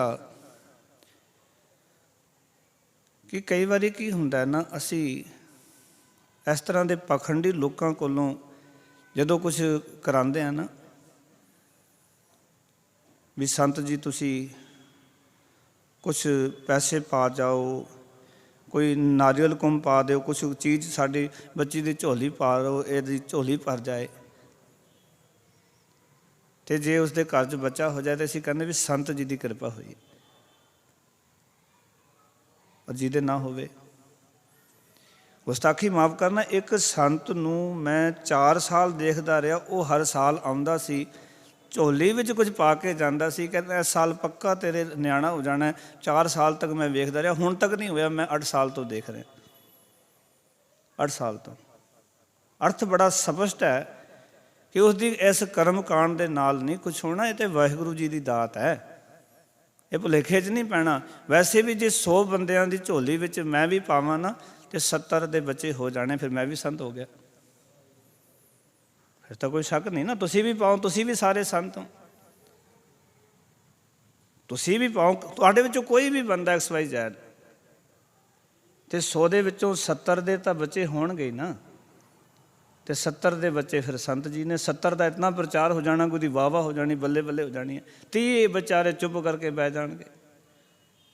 ਜੇ ਉਹ ਕਹਿਣਗੇ ਵੀ ਤਾਂ ਉਹਨਾਂ ਦੀ ਗੱਲ ਕਿਸੇ ਨੇ ਸੁਣਨੀ ਨਹੀਂ ਹੈ। ਵੀ ਤੁਸੀਂ ਸੰਤਾਂ 'ਤੇ ਉਂਗਲ ਚੱਕਦੇ ਹੋ, ਸਾਡੇ ਮਹਾਂਪੁਰਖ ਨੇ। ਗੱਲ ਹੀ ਨਹੀਂ, ਗੱਲ ਕਬੀਰ ਸਾਹਿਬ ਇੱਕ ਬੜੀ ਸਪਸ਼ਟ ਗੱਲ, ਕਿਉਂਕਿ ਸੰਤ ਜਿਹੜੇ ਨੇ ਉਹ ਸਾਡੇ ਸਮਾਜ ਦਾ ਵੀ ਹਿੱਸਾ ਬਣ ਗਏ। ਪਰ ਜਦੋਂ ਗੁਰੂ ਸਾਹਿਬਾਨਾਂ ਦਾ ਅਸੀਂ ਜੀਵਨ ਕਿਰਦਾਰ ਵੇਖਦੇ ਹਾਂ, ਜਿਤਨੇ ਵੀ ਸਿੱਖ ਹੋਏ ਔਰ ਵੱਡੇ ਵੱਡੇ ਬ੍ਰਹਮ ਗਿਆਨੀ ਸਿੱਖ ਹੋਏ, ਪਰ ਉਹਨਾਂ ਦੇ ਅੱਗੇ ਭਾਈ ਲੱਗਦਾ ਰਿਹਾ, ਭਾਈ ਮਨੀ ਸਿੰਘ ਜੀ, ਭਾਈ ਮਤੀ ਦਾਸ, ਭਾਈ ਸਤੀ ਦਾਸ, ਭਾਈ ਦਿਆਲਾ, ये संत नहीं। और ऐसे संत लभने बड़े मुश्किल ने। भाई सतीदास जी वर्गे, भाई मती दास जी वर्गे, भाई दयाला जी वर्गे। थानू प्रसादा छकण वाले संत मिल जाणगे, पर थानू देग विच उबाले खाण वाले संत नहीं लभने। थानू आरे नाल चरवाण वाले संत नहीं लभने। अज तुसीं वेखो संतां ने कितनियां सिक्योरिटियां रखियां होईयां। जे कोई संत होवे ते संत दा किसी नाल तां कोई वैर विरोध नहीं, फिर उसनूं किहड़ी गल दा डर है। ऐसा मतलब पक्का हो गया भी सिक्योरिटी नाल संत ते है नहीं हो। संत नूं किसी सिक्योरिटी दी नोट। गुरु बाबे नानक ने किहड़ी सिक्योरिटी रखी सी? बाबे नानक वर्गा कोई संत होएगा? और बाबे नानक ने जिहड़ी गल कीती अज तक कोई बंदा उस तरह की गल नहीं कर सकिया। मैं बेनती करा, असीं सच नहीं कह सकते, साडे वर्गे प्रचारक सच नहीं कह सकते। तुसीं भावें जो मर्जी कई बारी कहो भी तुसीं गल कह देंदे हो, पर जो सच बाबे नानक ने आख्या उस तो बाद किसी ने नहीं आख्या। 10 गुरबां ने जो सच आख्या उस तो बाद किसी ने ये सच नहीं आख्या। जो सच वो कर गए, जो सच वो कह गए, और जो वो मौके ते गल कर गए। क्योंकि सच सुनाए सी, सच की बेला। ये बाबे नानक दे विच ही दम सी, हिम्मत सी, जो सच लोकां दे विच जाके आख्या। भावें वो मक्के मदीने जांदे ने, भावें बाबा नानक जी जगन्नाथपुरी च बैठ के सच बोलते हैं, बनारस विच जाके सच कहते हैं। तुसीं कह के वेखो, अज तुसीं जाके गल कह के वेखो। जो कबीर साहब गल कर रहे, कबीर साहब ने सच बोलिया। अज तो कोई बंदा कोई कबीर साहब की व्याख्या करके विखाए थे, बड़ा औखा है। ये मार्ग कोई सौखा नहीं। इस करके कबीर साहब ने विचारधारा नूं साडे समक्ष रखिया। कहंदे ने उन्होंने एक भेक नूं धारण कर लिया, जिन्हां दे गलां विच मालावां हन, हत्थां विच लिसकदे होए लोटे पाओ गड़वियां हन। ओए हर के संत ना आखियां बाना दस के ठग। आखन लगे ओ हरी दे जिहड़े संत ने, आओ कि नीरे इन्हां लक्ष्णां करके, बाहर दे लिबास करके, बाहर दी चीज़ां नूं देख के नीरे संत नहीं आखे जा सकते हो। लिबास ते प्रभावित हो गए कदे किसी नूं संत ना मन बैठना। बस यही कबीर साहब कहना चाहते सानू सारिਆਂ ਨੂੰ। मैनू भी कह रहे हैं, थानू भी कह रहे हैं। आओ कि बाहर दे लक्षण देख के, धार्मिक पहरावा देख के किनू ये ना समझ लेना ये संत है। मस्किन साहब बड़ी प्यारी गल करते सन कि कई बारी संत दे लिबास विच ठग बैठा हुंदा है, चोर बैठा हुंदा है, बलदकारी बैठा हुंदा है, बस उन्होंने मौका नहीं मिलता। जिन्ना मौका मिल जाए वो बलात्कारी है, वो ठग है, वो चोर है। तो कई बार मौका नहीं मिलता। जिस दिन मौका मिल गया उस दिन ही वो चोर है, उन्हें ठग है। इस करके कबीर साहब कहते हैं नीरे इन्हां लक्षणा करके, बाहर दे भेख करके भी बड़ा लंबा चोला पाया है, तेरियां तंदा वाला जनेऊ पाया होया, जां धार्मिक कोई चिन्ह धारण किया होया, जां फिर गले विच 4-5 मालावां पाइयां, हत्थ 'च फड़ियां होईयां, जां फिर लोटा फड़िया होया है। ये बाहर दे लक्षण वेख के, बाहर दा भेख पहरावा वेख के कबीर साहब कहते हैं वो संत नहीं हो सकते। यह भुलेखे च ना आ जाना, वो संत नहीं, परमात्मा दे भगत नहीं आखे जाने चाहिए। वो तो नीरे बनारस दे ठग हैं, बनारसी ठग हैं नीरे। उन्होंने संत नहीं कहा जा सकता। फिर कहने लगे बासन मांझ चरा में ऊपर, काठी धोए जिला में। वो की करते हैं, भांडियां नूं साफ करके, मांझ के सुआ दे नाल चंगी तरह तां चुल्हे दे उत्ते रखते हैं। सफाई करनी कोई माड़ी करनी, सफाई चाहिए और हर एक घर 'च चाहिए। सफाई साडे शरीर वास्ते जरूरी है।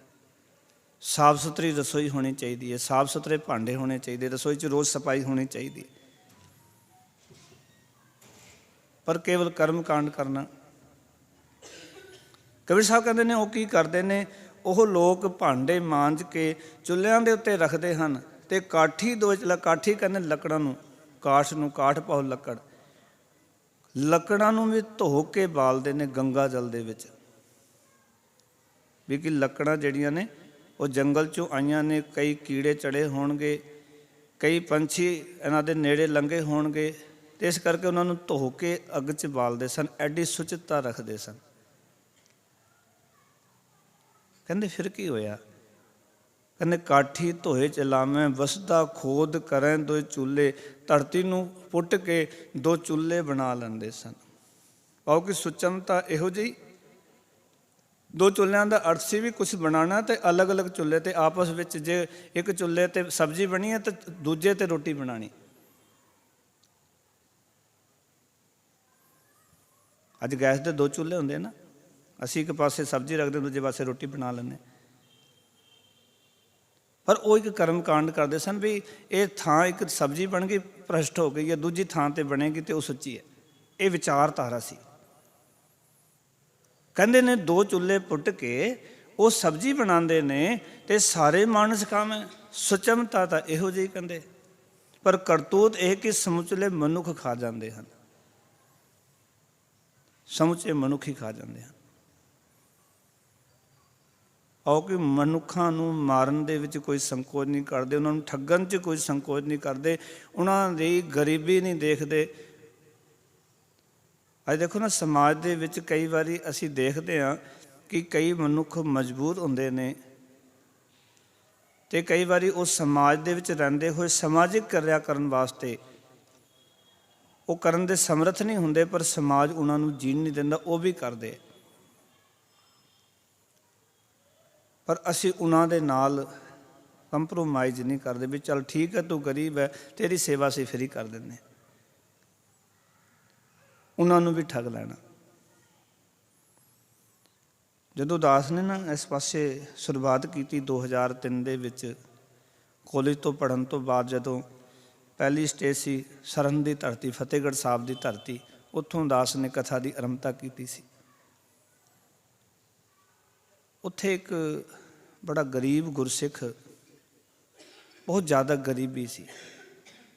ਸੰਨ 2003 ਦੇ ਵਿੱਚ ਛੱਪਰ ਪਏ ਸਨ ਘਰ ਦੇ ਵਿੱਚ, ਐਡੀ ਗਰੀਬੀ ਸੀ ਉਹ ਸਰੰਦ ਵਰਗੇ ਸ਼ਹਿਰ ਦੇ ਵਿੱਚ। ਗਰੀਬੀ ਦਾ ਤਾਂ ਤੁਸੀਂ ਅਨੁਮਾਨ ਆਪੇ ਲਾ ਸਕਦੇ ਹੋ ਵੀ ਕਿੰਨੀ ਗਰੀਬੀ ਸੀ। ਉਹਦੀ ਮਾਤਾ ਕਾਲ ਚਲਾਣਾ ਕਰ ਗਈ। ਉਹ 7 ਗੁਰਦੁਆਰੇ 6 ਗੁਰਦੁਆਰੇ ਗਿਆ, 7ਵੇਂ ਗੁਰਦੁਆਰੇ ਮੇਰੇ ਕੋਲ ਆਇਆ, ਕਹਿੰਦੇ ਪਾਠ ਰੱਖਣਾ। ਸਾਰੇ ਰਿਸ਼ਤੇਦਾਰ ਕਹਿੰਦੇ ਨੇ, ਪਰ ਰਿਸ਼ਤੇਦਾਰਾਂ ਨੂੰ ਕੀ ਪਤਾ ਮੇਰੇ ਕੋਲ ਪੈਸਾ ਨਹੀਂ ਹੈ। ਜਿੱਥੇ ਵੀ ਗਿਆ ਕੋਈ ਕਹਿੰਦਾ 5000 ਲੱਗੇਗਾ, ਕੋਈ ਕਹਿੰਦਾ 6000 ਲੱਗਣਾ, ਕੋਈ ਕਹਿੰਦਾ 10000 ਲੱਗਣਾ। ਮੈਂ ਨਹੀਂ ਦੇ ਸਕਦਾ, ਮੇਰੇ ਕੋਲ ਦੇਣ ਵਾਸਤੇ ਪੈਸੇ ਨਹੀਂ। ਉਹ ਰੋਣ ਲੱਗ ਪਿਆ ਕਿ ਤੁਸੀਂ ਦੱਸੋ ਤੁਸੀਂ ਕਿੰਨੇ ਪੈਸੇ ਲਾਓਗੇ। ਅਤੇ ਸਾਨੂੰ ਉਸਤਾਦ ਜੀ ਨੇ ਕਿਹਾ ਸੀ ਵੀ ਦੇਖੋ, ਕਿਸੇ ਦੀ ਮਜਬੂਰੀ ਦਾ ਫਾਇਦਾ ਨਹੀਂ ਉਠਾਉਣਾ, ਤੁਹਾਡਾ ਕੰਮ ਹੈ ਸੇਵਾ ਕਰਨਾ। ਤੁਸੀਂ ਉਸ ਪੰਥ ਨੂੰ ਚੁਣ ਰਹੇ ਹੋ ਜਿਹੜਾ ਪੰਥ ਕਹਿੰਦਾ ਸੇਵਾ ਕਰਤ ਹੋਏ ਨਿਹਕਾਮੀ ਤਿਸਕੋ ਹੋਤ ਪ੍ਰਾਪਤ ਸੁਆਮੀ। ਸੇਵਾ ਭਾਵਨਾ ਰੱਖਣਾ। ਜੇ ਤੁਸੀਂ ਇਹ ਲਾਈਨ ਚੁਣੀ ਹੈ ਤਾਂ ਕੇਵਲ ਪੈਸਿਆਂ ਖਾਤਰ ਨਾ ਆਉਣਾ ਇਸ ਲਾਈਨ ਦੇ ਵਿੱਚ, ਜੇ ਸੇਵਾ ਭਾਵਨਾ ਫਿਰ ਕਰਨਾ। ਅਤੇ ਮੈਂ ਕਿਹਾ, ਉਹਦੀ ਗੱਲ ਸੁਣੀ, 6-7 ਗੁਰਦੁਆਰਿਆਂ ਦੀਆਂ ਭੇਟਾਵਾਂ ਸੁਣੀਆਂ। ਮੈਂ ਨਵਾਂ ਉੱਥੇ ਆਇਆ ਸੀ। ਮੈਂ ਕਿਹਾ ਕੋਈ ਨਹੀਂ, ਤੇਰਾ ਪਾਠ ਹੋ ਜਾਏਗਾ, ਦੱਸ ਕਦੋਂ ਰੱਖਣਾ ਹੈ? ਕਹਿੰਦੇ ਕੱਲ੍ਹ ਰਖਾ ਦਿਓ ਜੀ। ਪਾਠੀ ਸਿੰਘਾਂ ਨਾਲ ਜਿਹੜੇ ਉੱਥੇ ਕਰਦੇ ਸਨ ਸੇਵਾ, ਮੈਂ ਉਹਨਾਂ ਨੂੰ ਬੇਨਤੀ ਕੀਤੀ ਵੀ ਇੱਦਾਂ ਪਾਠ ਕਰਨਾ, ਪਰ ਤੁਸੀਂ ਪਰਿਵਾਰ ਨੂੰ ਕੋਈ ਭੇਟਾ ਨਹੀਂ ਮੰਗਣੀ। ਪਾਠ ਤੁਸੀਂ ਕਰਨਾ, ਜੋ ਭੇਟਾ ਹੋਏਗੀ ਤੁਸੀਂ ਮੇਰੇ ਕੋਲੋਂ ਲੈ ਜਾਣਾ, ਪਰ ਪਰਿਵਾਰ ਨਾਲ ਜ਼ਿਕਰਾ ਤੱਕ ਨਹੀਂ ਕਰਨਾ। ਤੁਸੀਂ ਇਹ ਕਹਿਣਾ ਵੀ ਅਸੀਂ ਨਿਸ਼ਕਾਮ ਕਰ ਰਹੇ। ਤੁਸੀਂ ਪਰਿਵਾਰ ਨੂੰ ਨਹੀਂ ਕਹਿਣਾ ਵੀ ਅਸੀਂ ਭੇਟਾ ਗਿਆਨ ਜੀ ਤੋਂ ਲੈਣੀ। ਤੁਸੀਂ ਇਹ ਕਹਿਣਾ ਨਾ ਅਸੀਂ ਨਿਸ਼ਕਾਮ ਕੰਮ ਕਰ ਰਹੇ, ਸਾਨੂੰ ਗਿਆਨ ਜੀ ਨੇ ਡਿਊਟੀ ਲਾਈ ਇੱਧਰ। ਜਦੋਂ ਸਭ ਦਾ ਪਾਠ ਹੋਇਆ, ਦਾਸ ਭੋਗ ਪਾਉਣ ਵਾਸਤੇ ਗਿਆ। ਸਹਿਜ ਪਾਠ ਰੱਖਿਆ ਸੀ 7 ਦਿਨ ਦਾ, ਭੋਗ ਪਾਉਣ ਗਿਆ, ਕੀਰਤਨ ਹੋਇਆ, ਸਮਾਪਤੀ ਹੋ ਗਈ। ਅਤੇ ਉਹਦੇ ਰਿਸ਼ਤੇਦਾਰ ਆਏ ਸਨ, ਮਾਮੇ ਆਏ ਸਨ, ਹੋਰ ਕਈ ਰਿਸ਼ਤੇਦਾਰ ਆਏ ਸਨ।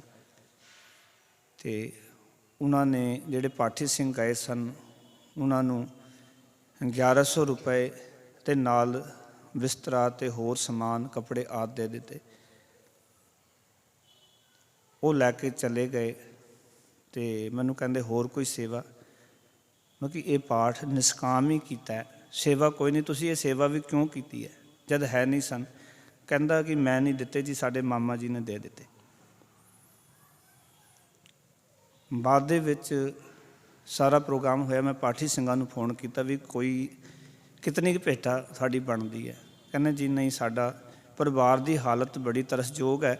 ਸਾਨੂੰ ਵੀ ਦੇਖ ਕੇ ਨਹੀਂ ਰਿਹਾ ਗਿਆ ਤੇ ਅਸੀਂ ਵੀ ਨਿਸ਼ਕਾਮ ਸਮਝ ਕੇ ਸੇਵਾ ਕੀਤੀ। ਪਰ ਉਸ ਬੰਦੇ ਦੇ ਵਚਨ ਸਨ, ਕਹਿੰਦੇ ਗਿਆਨੀ ਜੀ ਜੇ ਤੁਸੀਂ ਮੇਰੀ ਫਰਿਆਦ ਨਾ ਸੁਣਦੇ ਤਾਂ ਮੇਰੀ ਮਾਂ ਦਾ ਪਾਠ ਨਹੀਂ ਸੀ ਹੋਣਾ। ਮੈਂ ਫਰਿਆਦ ਮੈਂ ਨਹੀਂ, ਮੈਨੂੰ ਗੁਰੂ ਨਾਨਕ ਨੇ ਇਹ ਸੋਝੀ ਦਿੱਤੀ ਵੀ ਇਸ ਬੰਦੇ ਦੇ ਘਰ ਜ਼ਰੂਰ ਪਾਠ ਹੋਣਾ ਚਾਹੀਦਾ। ਅਮੀਰ ਦੇ ਘਰ ਨਾ ਜਾਓ ਪਰ ਗਰੀਬ ਦੇ ਘਰ ਜਾ ਕੇ ਸੇਵਾ ਕਰ ਲਓ। ਉਹ ਗੁਰੂ ਨਾਨਕ ਨੇ ਇਹ ਲਾਲੋ ਦਾ ਘਰ ਚੁਣਿਆ, ਬਾਬੇ ਨਾਨਕ ਨੇ ਮਲਕ ਭਾਗੋ ਨਹੀਂ ਚੁਣਿਆ। ਮੈਂ ਕਿਹਾ ਸਿਖਾ, ਮੈਂ ਉਸ ਕਾਲਜ 'ਚੋਂ ਪੜ੍ਹ ਕੇ ਆਇਆ ਜਿੱਥੇ ਕਿਹਾ ਗਿਆ ਕਿ ਮਲਕ ਭਾਗੋ ਦੇ ਘਰ ਜੇ ਹੋਵੇ ਨਾ ਜਾਇਓ, ਪਰ ਕਦੀ ਵੀ ਭਾਈ ਲਾਲੋ ਦੇ ਘਰ ਜਾਣ 'ਤੇ ਸੰਕੋਚ ਨਹੀਂ ਕਰਨਾ। ਭਾਉ ਕੀਰਤੀ ਸਿੰਘ ਹੋਵੇ, ਭਾਵੇਂ ਗਰੀਬ ਹੈ। ਅਸਲ 'ਚ ਇਹ ਕੀ ਚੀਜ਼ਾਂ ਨੇ? ਉਸਨੇ 100 ਬੰਦਿਆਂ ਨੂੰ ਕਿਹਾ ਇਹ ਗੱਲ, ਸਾਡਾ ਕੁਝ ਘਟਿਆ? 7 ਦਿਨ ਜਾ ਕੇ ਪਾਠ ਕੀਤਾ, ਬਾਣੀ ਪੜ੍ਹੀ, ਆਨੰਦ ਮਾਣਿਆ, ਸੰਗਤ ਨੂੰ ਸੁਣਾਈਏ, ਬੜਾ ਆਨੰਦ ਆਇਆ ਪਾਠ ਕਰਦਿਆਂ। ਉੱਥੇ ਪਾਠ ਕਰਦਿਆਂ ਵੀ ਬੜਾ ਆਨੰਦ ਆ ਰਿਹਾ ਸੀ, ਕਿਉਂਕਿ ਅੰਦਰ ਨਿਸ਼ਕਾਮਤਾ ਸੀ, ਕੋਈ ਲਾਲਚ ਨਹੀਂ ਸੀ ਅੰਦਰ। ਜਦੋਂ ਅਸੀਂ ਇਸ ਤਰ੍ਹਾਂ ਚੱਲਦੇ ਹਾਂ ਫਿਰ ਜਾ ਕੇ ਕਿਤੇ ਗੱਲ ਬਣਦੀ। ਜਦੋਂ ਇਸ ਤੋਂ ਅਸੀਂ ਖਚਿਤ ਹੋ ਜਾਂਦੇ, ਇਹਨਾਂ ਚੀਜ਼ਾਂ ਵਿੱਚ ਗਲਤਾਨ ਹੋ ਜਾਂਦੇ, ਫਿਰ ਜੀਵਨ ਜਾਚ ਨਹੀਂ ਸਿੱਖ ਸਕਦੇ ਸੀ ਗੁਰਬਾਣੀ ਵਾਲੀ। ਅਤੇ ਕਬੀਰ ਸਾਹਿਬ ਕਹਿੰਦੇ ਉਹ ਕੀ ਕਰਦੇ ਨੇ, ਬਾਹਰ ਦੀ ਸੁਚਮਤਾ ਐਡੀ ਅਤੇ ਉਹ ਸਾਰੇ ਮਨੁੱਖ ਹੀ ਖਾ ਜਾਂਦੇ। ਪਾਓ ਕਿ ਮਨੁੱਖ ਨੂੰ ਠੱਗ ਲੈਂਦੇ, ਲੁੱਟ ਲੈਂਦੇ ਨੇ। ਖਾਣਾ ਕੇਵਲ ਇਹ ਵੀ ਮਾਰ ਕੇ ਖਾ ਜਾਣਾ, ਉਹਨਾਂ ਦੇ ਹੱਕ ਖਾਣਾ ਵੀ ਬੰਦਾ ਹੀ ਨੂੰ ਖਾਣਾ ਹੈ। ਉਚਾਰਨ ਕਰੋ ਸਤਿਨਾਮ। ਕਿਸੇ ਦੇ ਹੱਕ ਨੂੰ ਖਾ ਜਾਣਾ, ਬੰਦੇ ਨੂੰ ਹੀ ਖਾਣਾ, ਮਾਫ ਕਰਨਾ। ਗੁਰੂ ਨਾਨਕ ਨੇ ਗੁਹਾਰ ਕੀਤੀ ਸੀ ਕਿ ਹੱਕ ਪਰਾਇਆ ਨਾਨਕਾ, ਉਸ ਸੁਅਰ ਉਸ ਗਾਏ, ਗੁਰ ਪੀਰ ਹਾਮਾ ਤਾਂ ਪਰੈ ਜਾ ਮੁਰਦਾਰ ਨਾ ਖਾਏ। ਕਿਸੇ ਗਰੀਬ ਦਾ ਹਿੱਸਾ ਖਾ ਜਾਣਾ, ਸਮਝ ਲਓ ਕਿ ਉਹ ਗਊ ਖਾ ਰਿਹਾ, ਉਹ ਜੋ ਸੂਰ ਖਾ ਰਿਹਾ। ਸਾਨੂੰ ਪਤਾ ਨਹੀਂ ਕਿਉਂ ਗੁਰੂ ਘਰਾਂ ਵਿੱਚ ਰਹਿ ਕੇ ਵੀ ਇਹ ਗੱਲਾਂ ਸਮਝ ਨਹੀਂ ਆਉਂਦੀਆਂ। ਕਿਸੇ ਦਾ ਹੱਕ ਖਾਣਾ ਵੀ ਬੰਦੇ ਨੂੰ ਖਾਣਾ ਹੈ, ਕਿਉਂਕਿ ਜੇ ਰਤ ਲੱਗੈ ਕਪੜਾ ਜਾਮਾ ਹੋਏ ਪਲੀਤ। ਬਾਪੂ ਦਾ ਇਹ ਸਿਧਾਂਤ ਹੈ। ਜੇ ਕੱਪੜੇ ਨੂੰ ਰਤ ਲੱਗ ਜਾਏ ਨਾ ਤੇ ਸਾਰਾ ਜਾਮਾ ਪਲੀਤ ਹੋ ਜਾਂਦਾ ਹੈ। ਅਸੀਂ ਬੇਦਾਗੀ ਜ਼ਿੰਦਗੀ ਜੀਣੀ ਹੈ। ਇਸ ਕਰਕੇ ਕਬੀਰ ਸਾਹਿਬ ਕਹਿੰਦੇ ਪਰ ਉਹ ਬਾਹਰ ਦੀ ਸੁਚਮਤਾ ਇਤਨੀ, ਬਾਹਰ ਦਾ ਭੇਖ ਇਤਨਾ, ਪਰ ਅੰਦਰ ਜੀਵਨ ਕਿਰਦਾਰ ਕੋਈ ਨਹੀਂ। ਫਿਰ ਕਹਿਣ ਲੱਗੇ, ਕਹਿੰਦੇ ਓਏ ਪਾਪੀ ਸਦਾ ਫਿਰੈ ਅਪਰਾਧੀ। ਉਹ ਪਾਪਾਂ ਵਿੱਚ ਗਲਤਾਨ ਰਹਿੰਦੇ ਨੇ, ਉਹ ਅਪਰਾਧੀ ਬਣ ਕੇ ਫਿਰਦੇ ਹਨ। ਮੁਖੋ ਅਪਰਸ ਕਹਾ ਮੈਂ, ਅਤੇ ਆਪਣੇ ਮੁਖ ਤੋਂ ਆਖਦੇ ਨੇ ਕਿ ਅਸੀਂ ਤਾਂ ਜੀ ਮਾਇਆ ਨੂੰ ਹੱਥ ਵੀ ਨਹੀਂ ਲਾਉਂਦੇ, ਮਾਇਆ ਛੁੰਦੇ ਵੀ ਨਹੀਂ ਹਨ। ਮੈਨੂੰ ਦੱਸੋ, ਮਾਇਆ ਤੋਂ ਬਿਨਾਂ ਸੰਸਾਰੀ ਕਿਹੜਾ ਕੰਮ ਚੱਲਦਾ ਹੈ? ਕਿਹੜਾ ਡੇਰਾ ਬਣ ਜਾਏਗਾ ਮਾਇਆ ਤੋਂ ਬਿਨਾਂ? ਸਾਡੇ ਗੁਰਦੁਆਰੇ ਜੀ ਅਸੀਂ ਗੋਲਕ ਨਹੀਂ ਰੱਖੀ ਹੋਈ, ਸਾਡੇ ਜੀ ਕੋਈ ਭੇਟਾ ਨਹੀਂ ਲੈਂਦੇ। ਮੈਂ ਇੱਕ ਵਾਰੀ ਜੈਪੁਰ ਕਥਾ ਕਰਨ ਗਿਆ ਅਤੇ ਕਹਿੰਦੇ ਜੀ ਸਾਡੇ ਗੁਰਦੁਆਰੇ ਨਾ ਭੇਟਾ ਨਹੀਂ ਲੈਂਦੇ। ਮੈਂ ਬੜਾ ਹੈਰਾਨ, ਲੰਗਰ ਵੀ ਚੱਲ ਰਿਹਾ ਹੈ, ਸੁੰਦਰ ਪੁਸਾਕੇ ਵੀ ਲੱਗੇ ਨੇ, ਗੁਰਦੁਆਰਾ ਵੀ ਸੋਹਣਾ ਬਣਿਆ, ਭੇਟਾ ਲੈਣੀ, ਇਹ ਸਾਰਾ ਕੁਝ ਕਿੱਥੋਂ ਬਣ ਗਿਆ? ਮੈਨੂੰ ਇੱਕ ਚੇਲਾ ਸੀ ਸੰਤਾਂ ਦਾ, ਮੈਂ ਪੁੱਛਿਆ ਵੀ ਗੁਰਮੁਖਾ ਇੱਕ ਗੱਲ ਦੱਸ ਵੀ ਇਹ ਇਤਨਾ ਕੁਛ ਵਧੀਆ ਪ੍ਰਬੰਧ ਹੈ ਇੱਥੇ, ਔਰ ਇਹ ਜਿਹੜਾ ਦੁਨਿਆਵੀ ਪ੍ਰਬੰਧ ਹੈ, ਦੁਨਿਆਵੀ ਚੀਜ਼ਾਂ ਨੇ, ਮਾਇਆ ਤੋਂ ਬਿਨਾਂ ਨਹੀਂ ਇਕੱਠੀਆਂ ਹੋ ਸਕਦੀਆਂ, ਇਹ ਕਿਵੇਂ ਚੱਲਦਾ ਹੈ? ਕਹਿੰਦੇ ਬਾਬਾ ਜੀ ਮੋਟੀ ਭੇਟਾ ਲਈ ਜਾਂਦੀ, ਛੋਟੀ ਨਹੀਂ। 10 ਰੁਪਏ ਨਹੀਂ, ਇੱਥੇ 1 ਰੁਪਇਆ ਨਹੀਂ ਚੜ੍ਹਦਾ।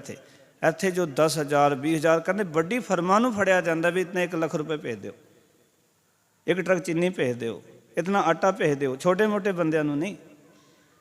ਇੱਥੇ ਕਹਿੰਦੇ ਭਾਈ ਲਾਲੋ ਦਾ ਹਿੱਸਾ ਨਹੀਂ ਪੈਂਦਾ, ਇੱਥੇ ਸਾਰਾ ਮਲਿਕ ਭਾਗੋ ਦਾ ਹਿੱਸਾ ਪੈਂਦਾ ਇੱਥੇ। ਅਤੇ ਇਹ ਸਾਡੇ ਹਾਲਾਤ ਨੇ, ਗਰੀਬ ਦਾ ਹਿੱਸਾ ਨਹੀਂ। ਇੱਥੇ ਕੋਈ ਆਪਾਂ ਮੱਥਾ ਟੇਕਦੇ ਨਾ, ਇਹ ਗਰੀਬ ਵੀ ਜੇ 10 ਪੈਸੇ ਵੀ ਆ ਕੇ ਪਾ ਸਕਦਾ, ਉਹਨੂੰ ਸਕੂਨ ਮਿਲਦਾ ਵੀ ਗੁਰੂ ਸਾਹਿਬ ਦੇ ਅੱਗੇ ਅਰਪਣ ਕੀਤਾ, ਇਹਦੇ ਨਾਲ ਲੰਗਰ ਚੱਲੇਗਾ, ਸੰਗਤ ਦੀ ਸੇਵਾ ਹੋਏਗੀ, ਉਹ ਵੀ ਸੋਚਦਾ ਵੀ ਮੇਰਾ ਵੀ ਹਿੱਸਾ ਪੈ ਗਿਆ ਵਿੱਚ ਹੈ ਜੀ। ਇਹ ਗੱਲ ਵੱਖਰੀ ਵੀ ਅੱਜ ਜਿਹੜੀ ਗੋਲਕ ਹੈ ਉਹ ਦੂਜੇ ਪਾਸੇ ਅਸੀਂ ਵਰਤ ਲੈਂਦੇ, ਪਰ ਗੋਲਕ ਤਾਂ ਇਸ ਗੱਲ ਦਾ ਵੀ ਪ੍ਰਤੀਕ ਸੀ, ਗਰੀਬ ਅਮੀਰ ਸਾਰਿਆਂ ਦਾ ਸਾਂਝਾ, ਹਰ ਇੱਕ ਦੀ ਯਥਾ ਸਕਤ ਭੇਟਾ ਗੁਰੂ ਦੇ ਅੱਗੇ ਅਰਪਣ ਕਰਨੀ, ਜਿਸ ਦੀ ਸਰਦਾ ਆਪਣੀ ਭਾਵਨਾ ਹੈ, ਜਿੰਨਾ ਕੋਈ ਦੇ ਸਕਦਾ। ਕਿਸੇ ਨੂੰ ਪਤਾ ਵੀ ਨਾ ਚੱਲੇ, ਜੋ ਕਿਸੇ ਦੀ ਸਰਦਾ ਹੈ। ਇੱਥੇ ਮੱਥਾ ਟੇਕ ਕੋਈ ਪਤਾ ਥੋੜ੍ਹੀ ਚੱਲਦਾ ਹੈ, ਕੋਈ ਲੱਖਾਂ ਦਾ ਟੇਕ ਜਾਏ, ਕੋਈ 1 ਪੈਸਾ ਟੇਕ ਜਾਏ, ਕਿੰਨੇ ਕੀ ਪਾਇਆ ਕੀ ਪਤਾ, ਪਰ ਉਹਦੀ ਭਾਵਨਾ ਪੂਰੀ ਹੋ ਗਈ। 1 ਟਕਾ ਚੜ੍ਹਾਉਣ ਵਾਲੇ ਦੀ ਭਾਵਨਾ ਪੂਰੀ ਹੈ।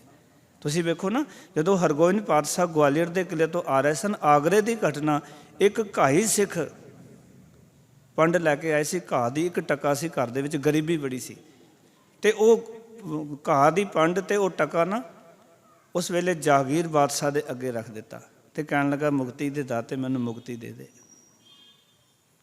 ਮੈਨੂੰ ਸਿੱਖੀ ਦੀ ਦਾਤ ਦੇ ਦੇ। ਜਦੋਂ ਇਹ ਬਚਨ ਸੁਣੇ ਜਾਗੀਰ ਬਾਦਸ਼ਾਹ ਆਪਣੇ ਵਜ਼ੀਰ ਨੂੰ ਕਹਿੰਦਾ ਵੀ ਕਹਿ ਨੂੰ ਵੀ ਮੈਂ ਹਰਗੋਬਿੰਦ ਪਾਤਸ਼ਾਹ ਨਹੀਂ ਹਾਂ, ਵੀ ਮੇਰੇ ਕੋਲ ਮੁਕਤੀ ਨਹੀਂ ਹੈ, ਮੇਰੇ ਕੋਲ ਜਿਹੜੀ ਹੈ ਉਹ ਸਿੱਖੀ ਨਹੀਂ ਹੈ। ਸਿੱਖੀ ਵਾਲੇ ਪਾਤਸ਼ਾਹ ਦੂਜੇ ਪਾਸੇ ਬੈਠੇ ਹੋਏ।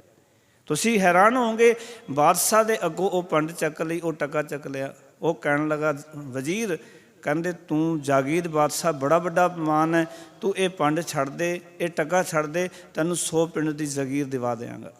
ਉਹ ਕਹਿੰਦਾ ਨਹੀਂ, ਇਹ ਸੱਚੇ ਪਾਤਸ਼ਾਹ ਦੇ ਘਰ ਚੜ੍ਹਨੇ ਭੇਟਾ, ਇੱਕ ਟਕਾ ਸੱਚੇ ਪਾਤਸ਼ਾਹ ਦੇ ਚਰਨਾਂ 'ਚ ਭੇਟ ਹੋਣਾ, ਨਹੀਂ ਚਾਹੀਦੇ 100 ਪਿੰਡ। ਉਹ ਆਪਣਾ ਟਕਾ ਵੀ ਚੱਕਿਆ, ਉਹ ਪੰਡ ਚੱਕੀ ਤੇ ਹਰਗੋਬਿੰਦ ਪਾਤਸ਼ਾਹ ਦੇ ਚਰਨਾਂ 'ਚ ਜਾ ਕੇ ਭੇਟਾ ਕਰ ਦਿੱਤਾ।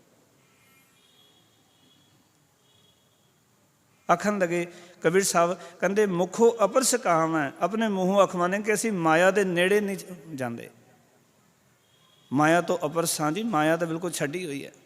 ਤਾਂ ਹੀ ਤਾਂ ਗੁਰੂ ਨਾਨਕ ਪਾਤਸ਼ਾਹ ਨੇ ਜੋਗੀਆਂ ਨੂੰ, ਸਿੱਧਾਂ ਨੂੰ ਕਿਹਾ ਸੀ, ਕਹਿੰਦੇ ਰਹੇ ਅਤੀਤ ਗ੍ਰਸਤ ਤਜ ਉਹਨੂੰ ਕੇ ਕਰ ਮੰਗਣ ਜਾਈ। ਆਪਣੇ ਆਪ ਨੂੰ ਕਹਿੰਦੇ ਅਸੀਂ ਅਤੀਤ ਹੋ ਗਏ, ਅਸੀਂ ਮਾਇਆ ਨੂੰ ਹੱਥ ਨਹੀਂ ਲਾਉਂਦੇ, ਤੇ ਉਹਨਾਂ ਦੇ ਘਰ ਮੰਗਣ ਵਾਸਤੇ ਕਿਉਂ ਜਾਂਦੇ ਫਿਰ, ਜਿਨ੍ਹਾਂ ਨੂੰ ਤੁਸੀਂ ਨਿੰਦਦੇ ਰਹਿੰਦੇ ਹਰ ਵੇਲੇ ਵੀ ਗ੍ਰਸਤੀ ਤਾਂ ਬੜੇ ਮਾੜੇ ਹੁੰਦੇ ਨੇ। ਲੱਕੜੀ ਗਿੱਲੀ ਲੱਕੜੀ ਕੋ ਘੁਣ ਲਾਗਾ, ਜੋਗੀ ਇਹ ਕਿਹਾ ਕਰਦੇ ਸਨ ਵੀ ਇਹ ਤਾਂ ਸਰੀਰ ਨੂੰ ਘੁਲ ਲਾਉਣ ਵਾਲੀ ਗੱਲ ਹੈ, ਗਿੱਲੀ ਲੱਕੜ ਨੂੰ। ਇਸ ਕਰਕੇ ਪਿਆਰ ਵਾਲਿਓ, ਗੁਰੂ ਨਾਨਕ ਪਾਤਸ਼ਾਹ ਕਹਿੰਦੇ ਉਹ ਅਪਰਾਧੀ ਨੇ, ਪਾਪਾ ਮੰਦ ਕਰਮੀ ਨੇ, ਤੇ ਮੰਦ ਕਰਮੀ ਮਨੁੱਖ ਸਦਾ ਵਿਕਾਰ ਹੀ ਕਮਾਉਂਦੇ ਫਿਰਦੇ ਹਨ। ਤੇ ਕਹਿਣ ਲੱਗੇ ਸਦਾ ਸਦਾ ਫਿਰੈ ਅਭਿਮਾਨੀ, ਅਹੰਕਾਰ 'ਚ ਫਿਰਦੇ ਨੇ ਮੱਤੇ ਹੋਏ, ਤੇ ਸਗਲ ਕੁਟਮ ਡੁਬਾ। ਮੈਂ ਆਪ ਤਾਂ ਡੁੱਬਦੇ ਨੇ, ਆਪਣੇ ਸਾਥੀਆਂ ਨੂੰ ਵੀ ਮੰਦੇ ਕੰਮਾਂ ਵਿੱਚ ਡੁਬਾ ਲੈਂਦੇ ਹਨ। ਉਹ ਆਪ ਤਾਂ ਹੰਕਾਰ ਕਰਦੇ ਹੀ ਹਨ, ਤੇ ਆਪਣੇ ਸਾਥੀਆਂ ਨੂੰ ਜਿਹੜੇ ਉਹਨਾਂ ਦੀ ਸੰਗਤ 'ਚ ਰਹਿੰਦੇ ਨੇ ਉਹਨਾਂ ਨੂੰ ਵੀ ਹੰਕਾਰੀ ਬਣਾ ਦਿੰਦੇ ਨੇ, ਉਹਨਾਂ ਨੂੰ ਵੀ ਲਾਲਚੀ ਬਣਾ ਦਿੰਦੇ ਨੇ, ਉਹਨਾਂ ਨੂੰ ਵੀ ਠੱਗੀ ਠੋਰੀ ਤੇ ਵਾਲੇ ਪਾਸੇ ਲਾ ਦਿੰਦੇ ਨੇ, ਉਹਨਾਂ ਦਾ ਜੀਵਨ ਕਿਰਦਾਰ ਵੀ ਖਰਾਬ ਕਰ ਦਿੰਦੇ ਨੇ। ਫਿਰ ਕਹਿਣ ਲੱਗੇ ਮਹਾਰਾਜ ਸੱਚੇ ਪਾਤਸ਼ਾਹ, ਆਖਣ ਲੱਗੇ ਉਹਨਾਂ ਦਾ ਇੱਦਾਂ ਦਾ ਕਿਰਦਾਰ ਹੈ, ਤੇ ਜੇ ਕਿਰਦਾਰ ਕਬੀਰ ਸਾਹਿਬ ਜੀ ਦਾ ਐਡਾ ਉੱਚਾ ਹੈ ਤੇ ਉਸਦਾ ਕੋਈ ਗੁਮਾਨ ਨਹੀਂ ਹੈ। ਕਹਿਣ ਲੱਗੇ ਜਿਤ ਕੋ ਲਾਇਆ ਤਿਤ ਹੀ ਲਾਗਾ, ਤੈਸੇ ਕਰਮ ਕਮਾਵੇ। ਕਹਿੰਦੇ ਨੇ ਪਰ ਜੀਵਨ ਦੇ ਕੀ ਵਸ ਹੈ, ਜਿਸ ਪਾਸੇ ਪਰਮਾਤਮਾ ਨੇ ਕਿਸੇ ਮਨੁੱਖ ਨੂੰ ਲਾਇਆ ਹੋਇਆ ਹੈ ਨਾ, ਕਹਿੰਦੇ ਉਸ ਪਾਸੇ ਲੱਗਿਆ ਹੋਇਆ ਹੈ, ਉਹੋ ਜਿਹੇ ਉਹ ਕਰਮ ਕਰ ਰਿਹਾ ਜਿਵੇਂ ਪਰਮਾਤਮਾ ਕਰਾ ਰਿਹਾ ਹੈ। ਆਪਣੇ ਕਰਮਾਂ ਦੀ ਕੋਈ ਇਹ ਨਹੀਂ ਕਿ ਮੈਂ ਬਹੁਤ ਚੰਗੇ ਕੰਮ ਕਰ ਰਿਹਾ ਤੇ ਮੈਂ ਕਰ ਰਿਹਾ, ਇਹਨੂੰ ਕਹਿੰਦੇ ਨੇ ਮੈਨੂੰ